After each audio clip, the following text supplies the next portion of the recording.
Once the city used to pulse with energy, dirty and dangerous, but alive and wonderful. Now, it's something else. The changes came slowly at first. Most didn't realize, or didn't care, and accepted them. They chose a comfortable life. Some didn't. And those who refused to conform were pushed to the sidelines, criminalized. They became our clients. We call ourselves runners. We exist on the edge, between the gloss and the reality. The mirror's edge. We keep out of trouble, out of sight, and the cops don't bother us. Runners see the city in a different way. We see the flow. Rooftops become pathways and conduits, possibilities, and routes of escape. The flow is what keeps us running, keeps us alive. What's up, guys? Welcome back to a brand new video. Today's video, I'm going to be reviewing Mirror's Edge that came out all the way back in 2009. It's been 13 years since this game came out. 12. Let's learn how to count. It's been 12 years since it came out, so I thought it was about the perfect time to review it. You know, it's only been 12 years. So yeah, I hope you guys do enjoy this review, because I definitely did enjoy playing this game, and it's probably one of the best games I've ever played. And I am ashamed that I hadn't played it before. So yeah, enjoy it, and make sure to like, subscribe, and share if I don't say it later on in the video. This is Why Am I Cool, and I'm gonna be seeing you later. Basically, the concept of the game is that you play as Faith, who is a parkourer / free jumper. You are part of the last resistance group in the city, and you deliver packages for money. Both your parents were killed while protesting. Your sister is a cop, and the group that you're a part of is basically your family.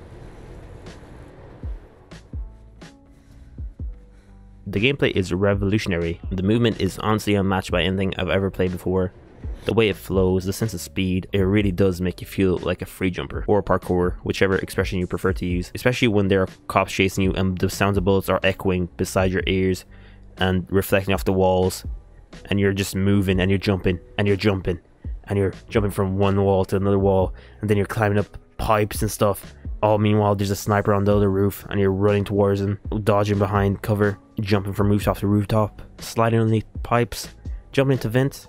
Absolutely amazing. Sadly, I can't really praise the hand-to-hand combat, and it does feel rigid and weird, and I actually really dislike having to interact with the enemies at all. Not sure if it's because I suck at taking them down, or if it's because it just doesn't work properly, but my hits just don't feel like they do any impact. Even though there is an animation, they do go ugh. It still doesn't feel that good to me personally anyways. And I also don't like the fact it makes you slow down and actually fight these guys. So most of the time I just pick up a gun, which is, by the way, is like the most simplistic gun I've ever seen in any AAA game. Basically, it just recasts the shot. So you just aim at the enemy, you shoot him, and then you shoot him like 20 times, and then he dies. So there were certain levels where I just did that. I just picked up the gun and just went through the entire level, shot everybody, and then carried on my way, because it was just way more effective than actually trying to take these people down hand-to-hand combat. Because it usually does take about 3 hits to take them down. So if there's more than like 2 people, they'll just shoot you, and then you die. So you're kind of forced to take the gun in that situation. The story revolves around finding out who framed Faith's sister, who is named Kate, for murder. It's a pretty simple story. She like murders the mayor, and then like it turns out that like the bad guy was actually the one that framed her. But you're left on a cliffhanger, and I'm not sure if they actually follow it up in the second game. I would be amazed if they did, because it ended so abruptly. It felt so weird. You can predict all the plot basically from the start. Like from the start, I knew exactly what was going to happen, and I knew all the plot twists were going to happen. So it's very simple. But there are these beautiful cartoon animations in between, like the major story points, which do make it worth actually paying attention to and watching them, because they're so beautiful. And I do wish more games of this type would like follow their lead and actually do these cartoon animations, because they're a really good way to take a break from the gameplay and actually find out what the story is and what the lore is of the universe. The level design is unbelievable. I can't start the section without sending out a big shout out to whoever's idea it was to have all levels be in white and have bright colors contrasted. It was because of this choice that this game still looks like something that could come out today, and there'll be no complaints from anybody. And some people may even praise it for how beautiful it looks. It actually looks unbelievable on like the highest quality settings on PC. The general level layouts are all very tight and all work very efficiently. Again, when they put in some enemies in there, there are a few levels where it's kind of confusing. Where it's not confusing, but it's kind of, it doesn't feel like the level was planned to have enemies. It feels like something that they put in at the very last stage of the game, because like there's like this one level where you're in a parking lot and there's like a machine gun guy there and there's like 2 other guys with guns, and it's basically just a parking lot. And then you just have to like, basically the way I did it is I just picked up one of the guy's guns and then I just kept shooting them and then like dodging, shooting, dodging, shooting, dodging, which felt very weird and didn't feel like it should have been part of the game, if you get what I mean. So do you think maybe that part was added in like later on in the development process, as more like CEOs and like corpos, as they would say in Cyberpunk, got involved in making the game?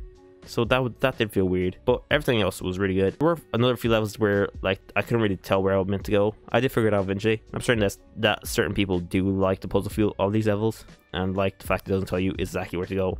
Well, there's no like arrows or anything like there's in modern day games. And overall, these levels are top quality and they do help you keep up your momentum, which is always a good thing.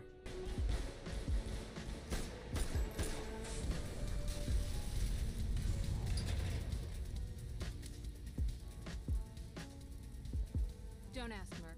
Okay. In conclusion, Mirror's Edge is a video gaming gem, and if you haven't played it already, I do implore you to play it.